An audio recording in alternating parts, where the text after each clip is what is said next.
Umur 56 tahun sampai jadi ketua PBNU. Prabowo itu orang yang ikhlas, dipecat jadi pangkostrat, tidak melawan. Mengko bakal jadi presiden nek wis tuwa. Kalau udah tua, kata Gus Dur tentang Prabowo. Ya, itu banyak orang yang mendengar. Mendengar. Jadi kalau tahlil misalkan jam 12 malam di Sunan Ampel, itu yang menemani kita suruh tahlil cross. Tidak boleh pelan. Gus Dur diam saja. Itu artinya lagi dialog dengan Sunan Ampel. Di situ Gus Dur tidur gitu, tidur betul.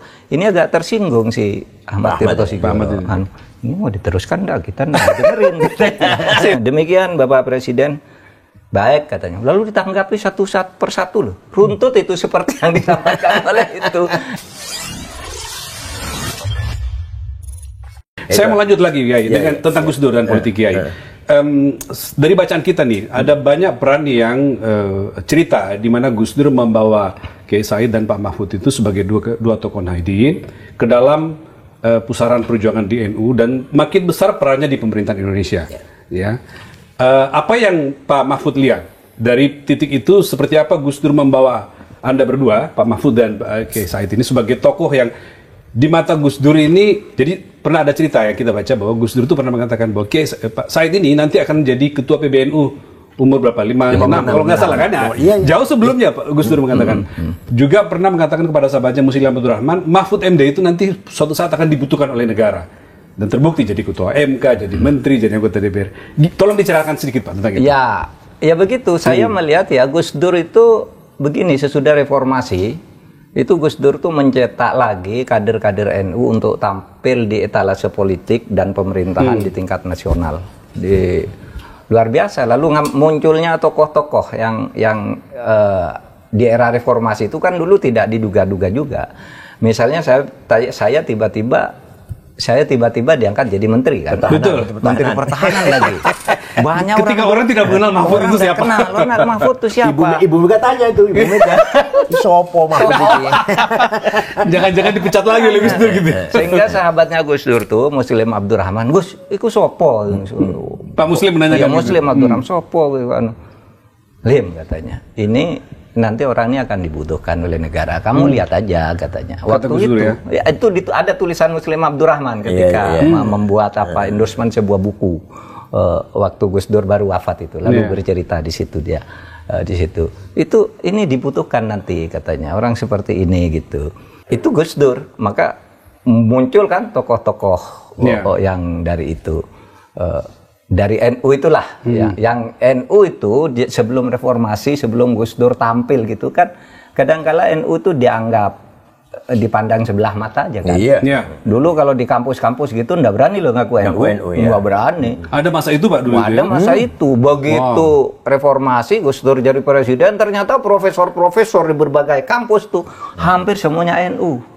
Keluar bahwa saya dari pesantren ini itu, saya Gubernur BI siapa? Burhanuddin Abdullah. Itu menyembunyikan betul ke NU. Padahal dia tok anak towek dari Garut. Itu sembunyikan betul kan sampai bisa jadi gubernur. Setelah Gus Dur baru kemudian identitas NU menjadi dulu kalau orang NU itu mau sekolah ke luar negeri gitu. Kalau tidak masuk Golkar nggak bisa. Filenya tuh masuk ke meja Menteri Pendidikan. Ini orang NU nggak boleh.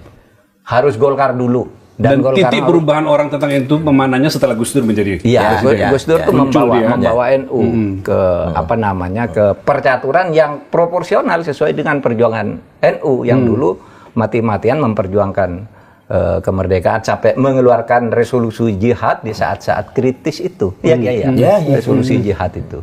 Kan itu. Kiai Said diramalkan akan jadi ketua PBNU dan ternyata dua periode menjadi ketua PBNU. Saya pahami Gus Dur kalau bicara bukan hanya logika yang dipakai. Untuk menyampaikan kebenaran itu ada melalui yang pertama kali namanya insting. Bahasa Arabnya ghorizah. Insting paling rendah. Karena binatang juga punya insting, anjing misalkan atau monyet.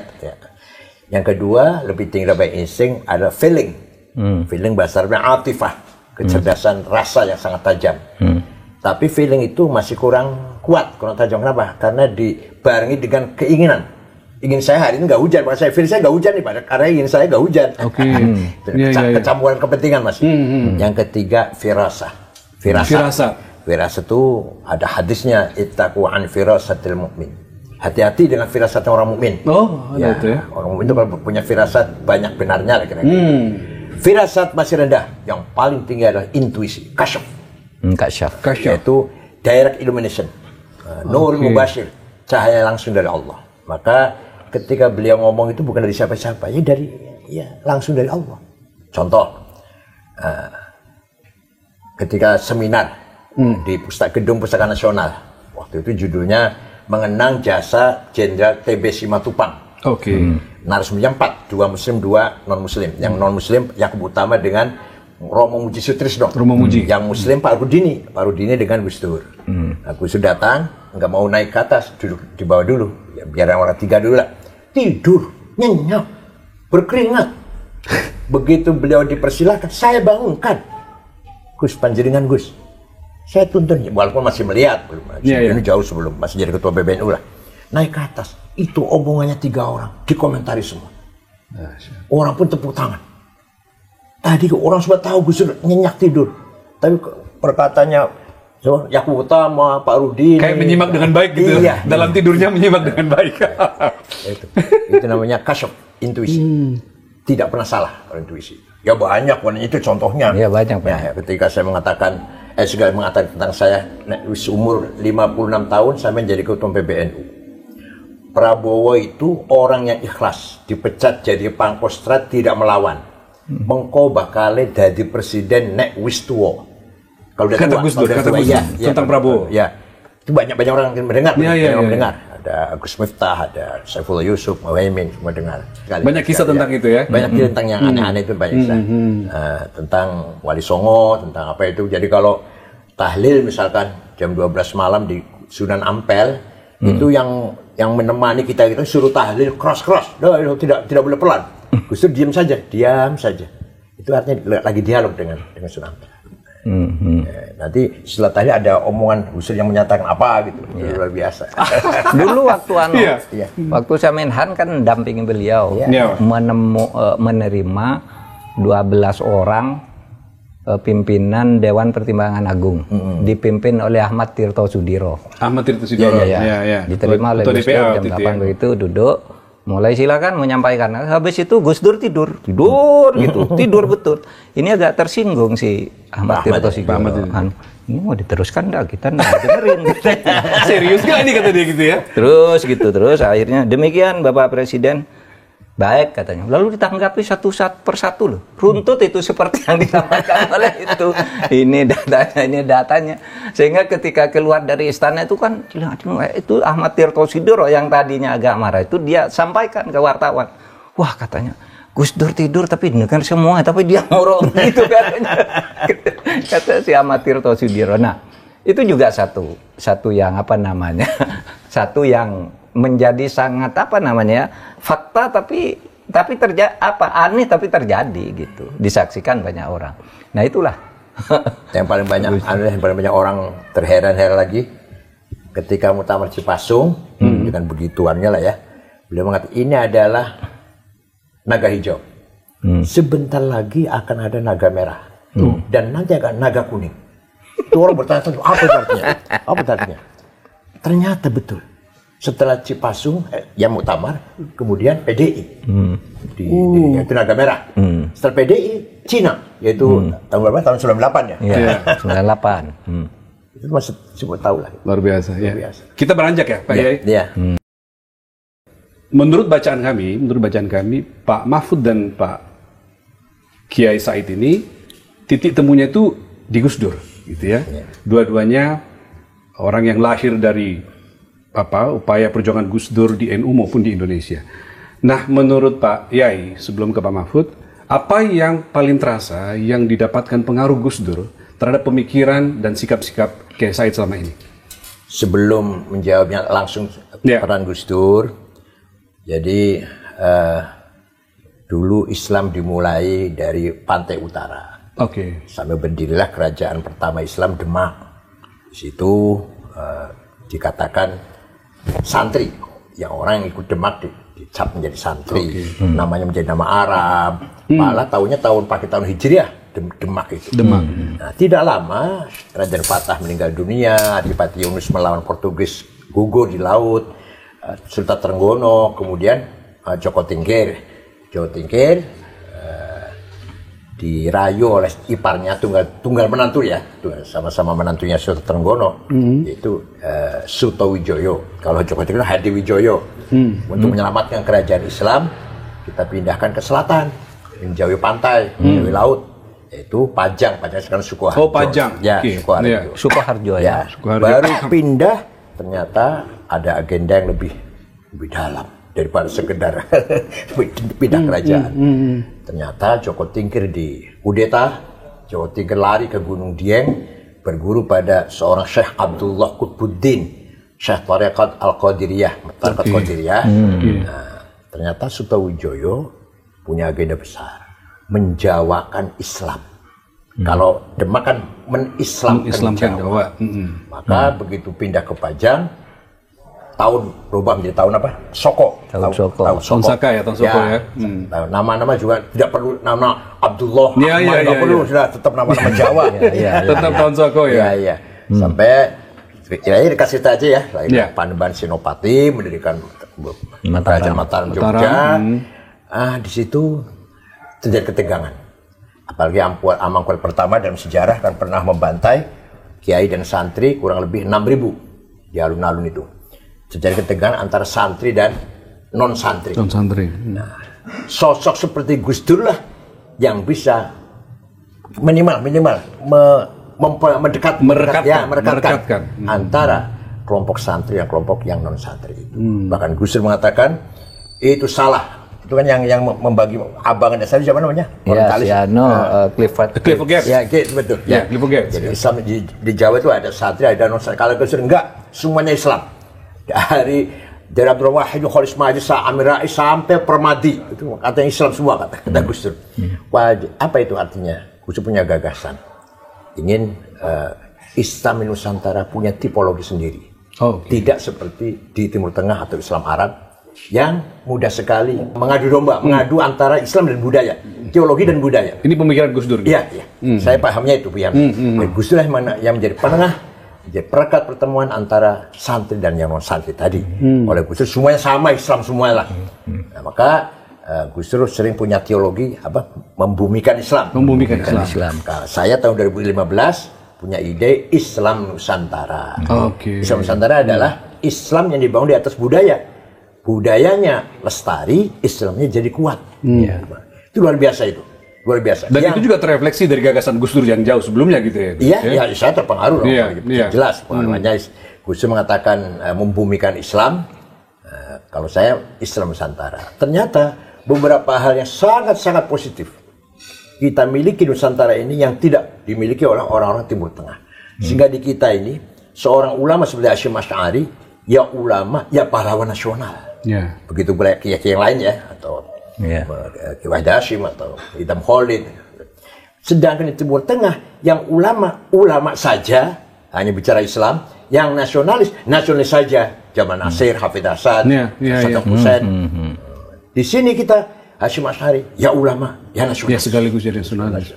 Di Timur Tengah tidak ada itu. Kenapa? Karena di sini sudah selesai antara teologi dan budaya. Teologi dan politik kebangsaan sudah selesai itu. Di Timur Tengah belum selesai. Timur Tengah masih menolak nasionalisme. Kenapa? Karena nasionalisme di Timur Tengah betul-betul datang dari Ernest Renan.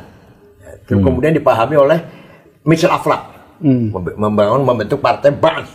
Sehingga nasionalisme betul-betul sekuler, sosialis. Sedangkan nasionalis kita tidak. Kiai Hasyim Asy'ari bukan dari Ernest Renan, bukan dari Michel Aflaq, Kiai Hasyim Asy'ari. Artinya dari sisi itu kita lebih maju ya. Iya, lebih maju. Ya. Sehingga nasionalisme kita tidak sekuler, tidak. Coba, hubbul watani iman itu tidak ada ulama Timur Tengah yang punya jargon itu. Hubbul iman. Karena nasionalisme bagian dari iman. Anda nasionalis harus bertuhan, Anda bertuhan harus nasionalis. Man mata li ajli watani mata syahidan. Barang siapa mati demi tanah airnya, syahid ya. Coba sampai segitunya. Di Timur nggak ada itu ulama ngomong itu nggak ada.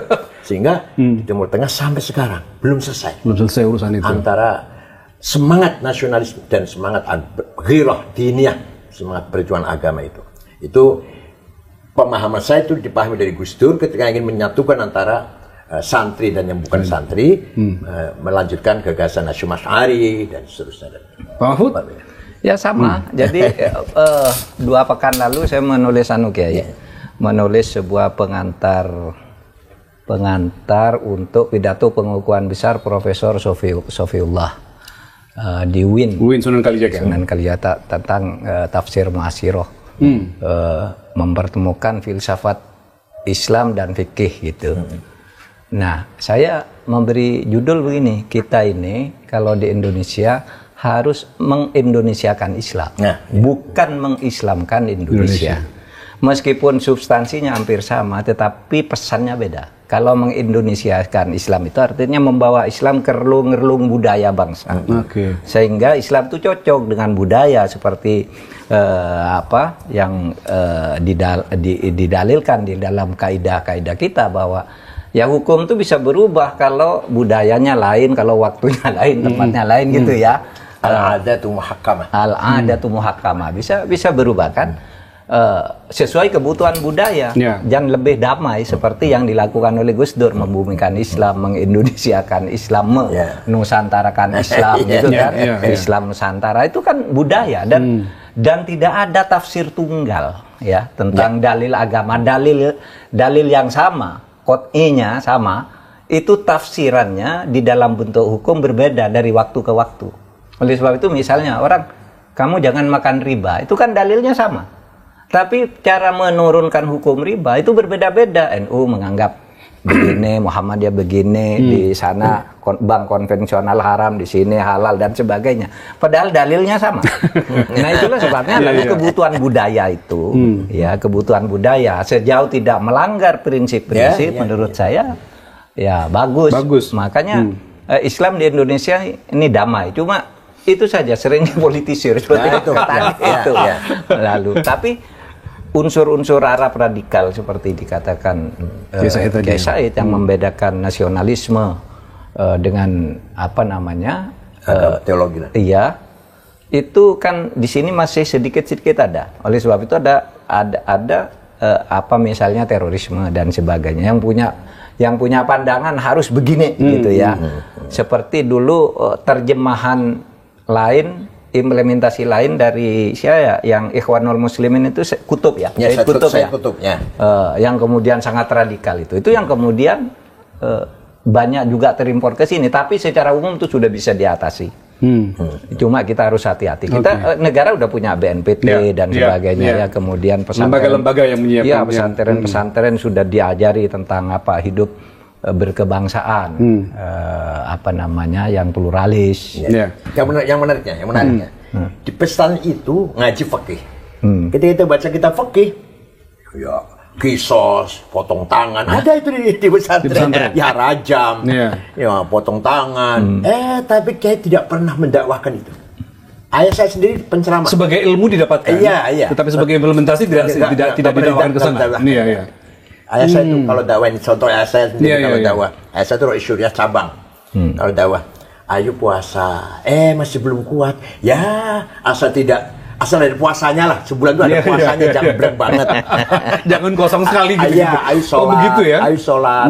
Belum bisa 5 kali. Ya ada sholatnya lah sehari semalam itu. Segitu. Puasa kalau enggak kuat sehari, puasa bedug. Iya, ada puasa bedug Pak ya. Saking enak kan? Iya. Banyak yang diajarkan di pesannya itu. Fathul Mu'in. Fathul itu apa? Mantarokas sholat muta'ammidan faqad kafar. Keras betul ya. Barang siapa meninggal sholat dengan sengaja kafir. Fastutiba diperintah tobat, wa illa fasaif. Diminta tobat, kalau mau tobat bunuh. Orang yang meninggal sholat dengan sengaja. Itu dibaca oleh Kiai Fathul Mu'in, diajarkan. Tapi ketika menyampaikan dakwah ke masyarakat, nggak pernah itu dikeluarkan. Lagi-lagi konteks itu penting ya, situasi itu yang Pak Mahfud sampaikan. Itu semua Kiai bukan hanya contohnya, semua Kiai ini seperti itu semuanya.